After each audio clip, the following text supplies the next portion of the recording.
On est sur un vrai temps d'automne. Bonjour à tous, on est jeudi, donc le jeudi de la première semaine des vacances. Les enfants sont avec ma belle-mère. Ils ont voulu passer quelques jours chez mamie, donc voilà, ils sont ravis d'être chez mamie et ça me permet du coup de pouvoir travailler sur mes projets professionnels. Et eh bien écoutez, j'ai quelque chose qui est tombé à l'eau aujourd'hui, c'est le cas de le dire parce que c'est justement à cause du mauvais temps et je me suis dit que bah, du coup ça serait plutôt intéressant de sortir voilà, la caméra et puis bah, de vous parler du coup de mes projets professionnels. Voilà, on va dire que dans le mauvais truc, on va ressortir un bon truc. J'ai quelque chose qui s'est annulé, mais je peux vous parler, donc bon. Alors j'ai été très agréablement surprise de voir des nouveaux abonnés, alors bienvenue à ceux qui nous rejoignent.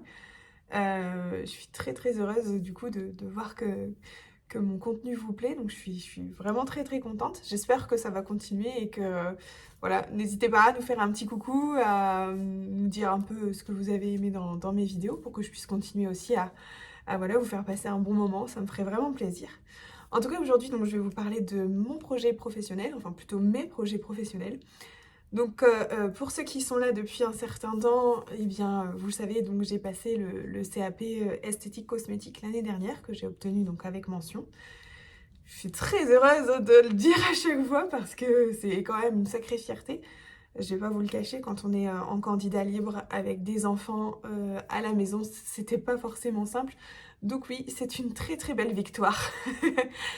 Alors pourquoi j'ai passé le CAP esthétique? Non pas esthétiques. C'est le nouveau personnage d'Astérix, vous le savez pas encore. Voilà, il va sortir pour le prochain film. Euh, Alors pourquoi j'ai passé le CAP esthétique? Eh bien tout simplement parce que je veux devenir socio-esthéticienne et qu'il faut un diplôme du coup en esthétique. Et on va dire le diplôme le plus facile, je mets toujours des guillemets parce que c'est pas vrai, c'est pas vraiment très très facile quand on voit tout ce qu'il y a à apprendre, etc. Mais bref, ce qui est le plus facile, c'est d'avoir le CAP. Donc je me suis engagée dans cette voie-là l'année dernière et je continue de me former pour du coup devenir socio-esthéticienne d'ici quelques temps. Alors il y a plusieurs possibilités pour devenir socio-esthéticienne. Moi j'ai pris la possibilité que mon école me proposait, à savoir donc avoir des cours, avoir un stage chez une socio-esthéticienne et que ce soit elle ainsi que les évaluations que j'aurai tout au long de mon parcours qui vont me permettre de réaliser ce projet ou pas et d'obtenir du coup ce diplôme complémentaire. Les cours sont terminés pour moi, j'ai validé tous les contrôles, enfin je pense que j'ai quand même plutôt réussi parce que j'ai regardé, j'ai fait à peu près voilà, une moyenne de 14,5 avec toutes les évaluations, donc je pense que c'est pas mauvais, hein. En tout cas je l'espère. Et donc bah voilà, le plus dur était de trouver une socio-esthéticienne qui veuille bien du coup me prendre sous son aile. Alors je suis très contente parce que j'ai trouvé une socio-esthéticienne vraiment très très sympa qui a vraiment envie de faire découvrir le métier à ceux qui s'y intéressent. Donc je suis hyper contente. Je vais commencer le stage avec elle à partir de la semaine prochaine. Et voilà, on va voir vraiment pas mal de choses. Donc je suis très très impatiente parce que ça m'intéresse beaucoup. En fait, elle est donc à son compte et elle est sur plusieurs terrains, on va dire. Je suis en train de me rendre compte que je parle depuis tout à l'heure, mais que je ne vous ai pas expliqué ce qu'était la socio-esthétique. Donc ce serait peut-être bien de le faire maintenant, parce que sinon vous allez rien comprendre. Donc une socio-esthéticienne, c'est une personne qui intervient donc, dans le milieu de l'esthétique, mais auprès de personnes qui sont fragilisées. Donc ça peut être des personnes atteintes de maladies, en détresse sociale, en situation de handicap, qui sont actuellement en prison, etc. Enfin, ça touche vraiment un large panel. Et le but, en fait, c'est de valoriser le bien-être de la personne, valoriser son image, parce que forcément, quand on vit des situations compliquées, souvent l'estime de soi en prend un coup. Et donc le but final de cette démarche, c'est de vraiment faire que la personne se sente utile et réinsérer dans son monde, donc soit le monde du travail, soit voilà, dans le cercle où elle vit en tout cas.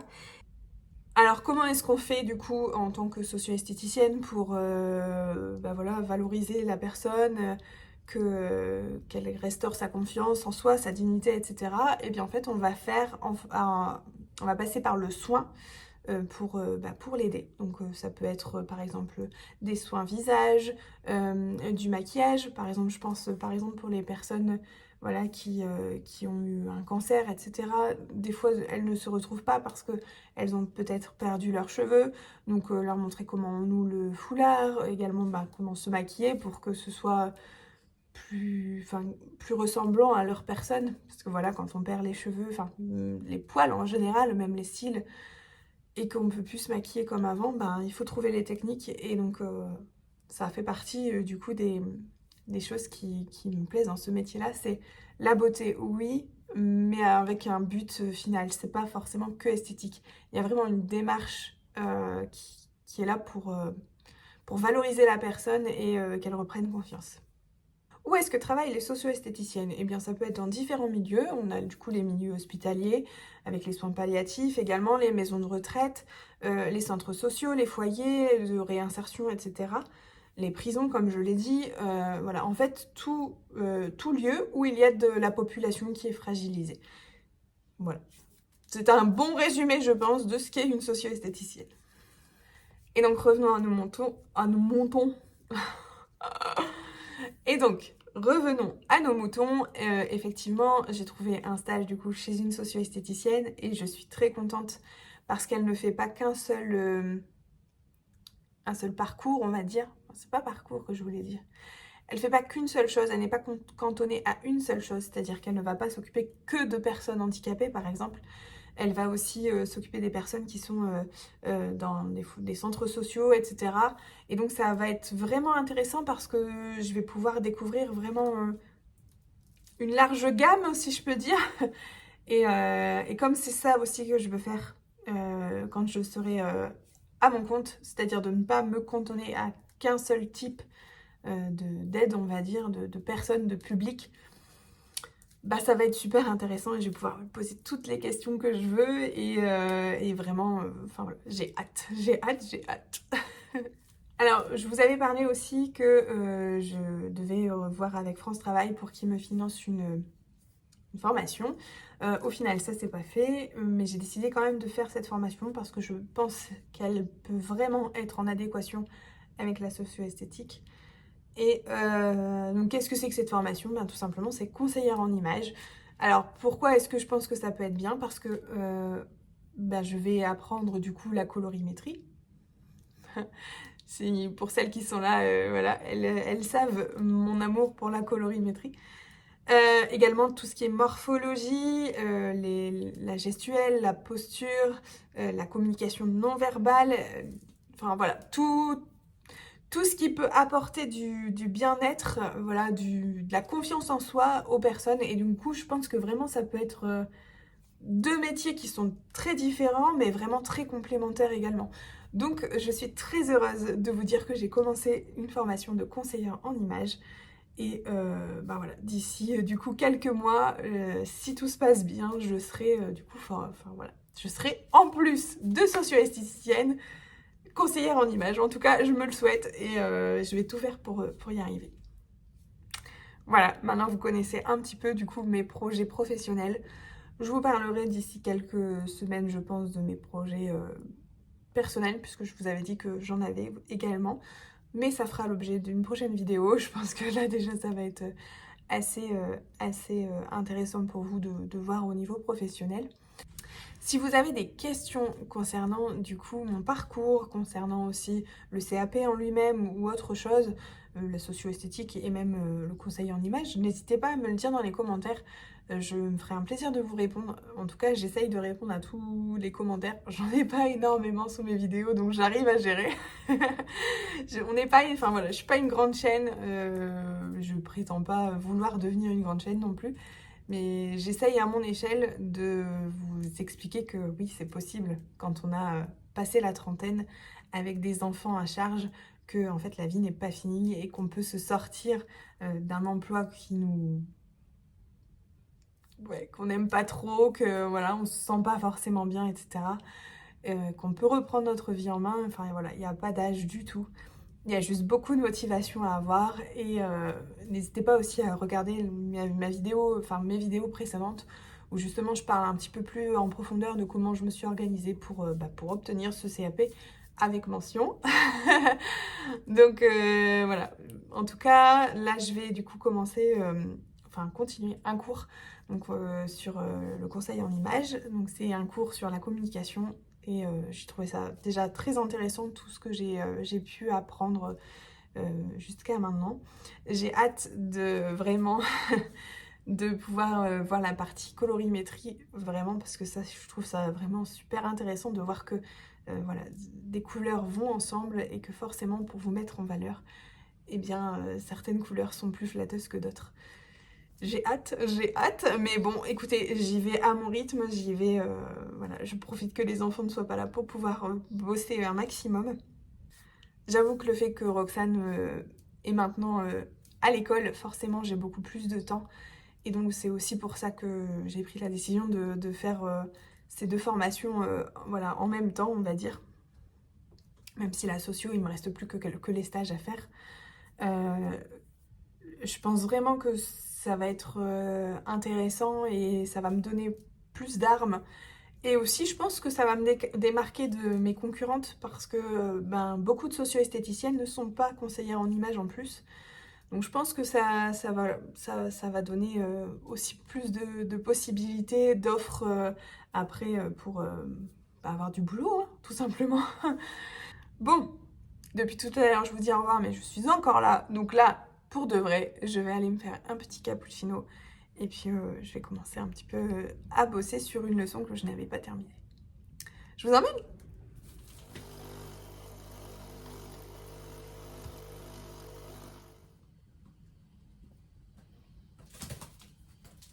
Qu'est-ce que tu fais? Voilà. Léonard dans toute sa splendeur. C'est-à-dire que dès que je vais commencer un cours, à chaque fois, il vient sur moi et il me tient en compagnie. Ou alors c'est parce que t'as froid et tu veux te réchauffer. Ou alors c'est parce que j'ai été bien intéressée par mon cappuccino. Ou alors c'est que les cours de conseiller en images t'intéressent vraiment. Tu veux savoir quelles couleurs te vont le mieux, c'est ça? Je vous retrouve après plusieurs heures de formation. Il est midi, presque demi, donc je vais aller manger. Je commence un peu à avoir la dalle. C'est journée sans enfant, donc ça va être reste, rien de très compliqué, ni glamour. À mon avis, ce sera un reste de pâtes. Voilà, avec, je sais pas, enfin, je vais piocher dans le frigo une tranche de jambon, un petit peu de légumes, je crois qu'il reste des petits pois carottes. Enfin, voilà, je vais faire un truc vite fait, bien fait, et voilà. En tout cas, je suis super contente de ma matinée parce que j'ai quand même bien avancé. Donc par exemple, pour vous parler un petit peu de la formation en elle-même, donc vous avez un chapitre, on va dire, avec voilà, des outils à mettre en place, etc. Et ensuite, on vous demande de créer certains outils. Donc là, par exemple, ce matin, j'ai créé un jeu de cartes, voilà, avec 12 mots dessus. Et en fait, c'est un jeu qui permet du coup de délier les langues. En fait, vous demandez à à la personne avec qui vous faites du coup cette séance de choisir 3 cartes qui la définissent le mieux. Et du coup, après, les langues se délient, essayez de comprendre pourquoi ces mots positifs la ressemblent, lui font du bien, et de se concentrer vraiment sur le positif. Donc, je trouve que l'expérience est plutôt pas mal. Franchement, je suis agréablement surprise par la qualité de l'enseignement de la formation en elle-même et aussi par le fait qu'ils veulent vraiment qu'on sorte de notre zone de confort et qu'on essaye de réfléchir à un peu plus loin que le bout de notre nez et de vraiment essayer de mettre des outils en place. Ce qui veut dire qu'une fois que j'ai la formation, en fait, je peux commencer tout de suite parce que j'aurai déjà les outils que j'aurai créés Et d'ailleurs que ma formatrice me validera en me disant bah écoute celui-là il est très bien, celui-là tu devrais modifier et mettre ça à la place, etc. Donc je trouve vraiment que ouais, c'est une chouette formation, en tout cas je suis vraiment très enthousiaste. Donc on va voir par la suite si c'est toujours autant, mais je pense que oui, c'est bien parti pour. Alors oui, comme vous pouvez le voir derrière, c'est encore un petit peu le chantier. J'ai ressorti, en fait, pour tout vous dire, les produits que j'utilisais pour mes soins visage quand je faisais le CAP, donc sur mes copines, pour préparer le CAP. Et je me suis dit, mais en fait, c'est bête parce que tu as des produits qui sont professionnels et qui sont non professionnels et tu les utilises pas, tu les laisses moisir. Je mets des gros guillemets parce que je les laisse pas moisir, hein, pour de vrai. Mais enfin voilà, je les utilise pas forcément et du coup je me suis dit que, étant donné que je cherchais une routine, que tous mes produits commencent à être en fin de vie, bah, c'était plutôt une bonne idée d'utiliser les produits que j'avais. Donc j'ai commencé un petit peu à trier. Mais du coup ça va me permettre voilà, d'utiliser mes produits professionnels ou non, comme je vous l'ai dit. J'avais utilisé par exemple du lait démaquillant classique. Et ça fonctionnait super bien pour pouvoir faire le soin. C'était juste, voilà, les gestes qui comptaient. Alors moi, je m'embête pas, hein. Quand je le fais sur moi, je m'embête pas à faire tous les gestes comme il faut. Parce que voilà, j'ai pas forcément le temps et de prendre, on va dire, 1 heure de mon temps pour pouvoir faire ça. Je fais toujours des choses à côté. Donc, mais je suis plutôt contente parce que je trouve que c'est une bonne idée. Ça permet d'utiliser les produits et bah, de pas culpabiliser, de les laisser un peu en plan, entre guillemets.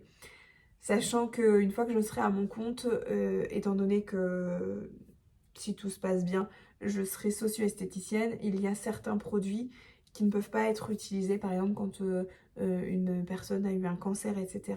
Donc je sais que ces gammes-là que j'utilisais pour le CAP ne seront pas en adéquation avec les soins visage que je proposerai. Alors au lieu que ce soit mes clientes qui en profitent, c'est moi et c'est pas plus mal parce que bon, voilà, au moins ça évite le gâchis et puis voilà. Bon bah écoutez, on va manger et on se retrouve un peu plus tard. Bon, et bien finalement, ce sera pas des pâtes avec des petits pois et du jambon. J'ai trouvé un truc encore mieux. Ce sera un hachis parmentier fait avec des restes de bourguignon. Donc il y a vraiment tout dedans. Là comme ça fait pas envie. Mais écoutez, il est super bon. Il y a du coup les légumes qui sont déjà dedans. Puisque dans le bourguignon, mon mari met des champignons et des carottes. Et voilà, il en a mis pas mal parce qu'il sait que bah voilà, j'ai besoin de légumes. Donc voilà, je vais me régaler. Et bah, bon appétit, hein. Alors c'est très rare que je sois toute seule un midi comme ça.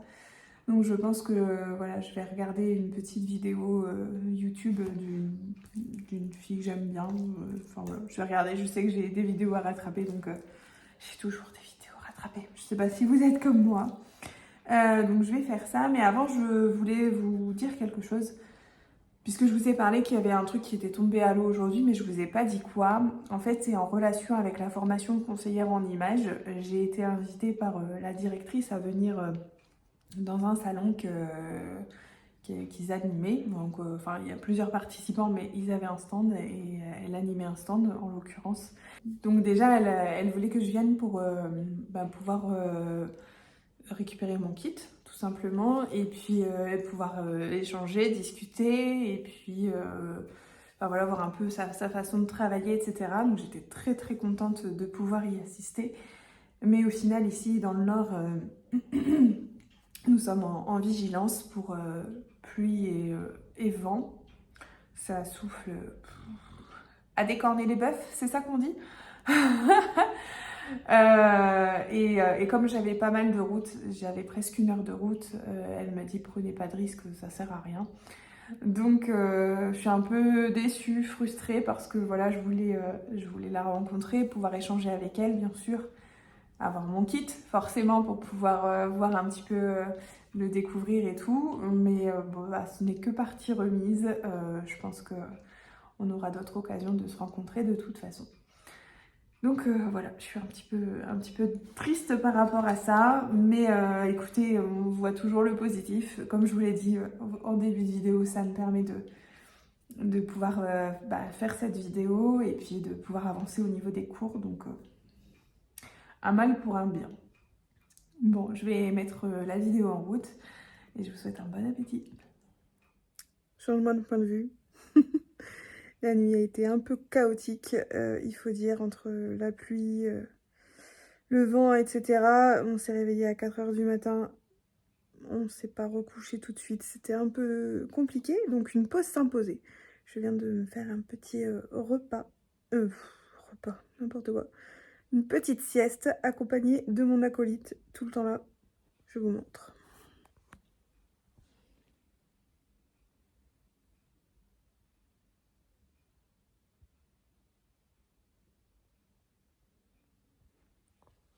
Voilà. Donc écoutez, là je vais reprendre un petit peu la formation en attendant que Romain ait fini du coup son boulot. Ensuite on fera peut-être quelque chose en amoureux, mais pour le moment on ne sait pas encore quoi. Ça dépendra du temps, ça dépendra de notre envie. En ce moment, depuis quelques jours, on joue à des jeux de société et notamment le Triomino. Voilà, pour tout vous dire. C'est un jeu que ma grand-mère adorait et j'ai toujours joué à ce jeu-là. Enfin voilà, c'est un jeu que j'aime bien, voilà, qui me rappelle aussi ma grand-mère. Et j'avoue que quand on gagne, forcément on est content et je gagne pas mal à ce jeu. Donc forcément j'aime bien. Donc je sais pas encore ce qu'on va faire. En tout cas, la vidéo va s'arrêter là parce que je pense pas que j'aurai autre chose à vous montrer. Si je vous montre autre chose, ce sera voilà, en décalé, peut-être pour finir la vidéo ou quoi. Mais le principal est dit, est fait. Donc écoutez, j'étais ravie de passer encore un petit moment avec vous. Et je vais aller travailler. En tout cas, j'espère que cette vidéo vous aura plu, vous aura permis aussi de connaître un peu plus en fait sur la socio-esthétique. Qu'est-ce que ça englobe, de voir également la formation de conseillère en images, pareil, à quoi ça correspond. Donc écoutez, on se retrouve pour une prochaine vidéo, peut-être avec les enfants, peut-être pas. Je vous dis à très bientôt dans une prochaine vidéo. Salut. Léonard, ouais, il faut se réveiller, il faut que j'aille travailler. On y va? Tu descends? Ouh. Allez mon pépère, on y va? Oh, il est pas content que je le réveille. Allez, c'est parti!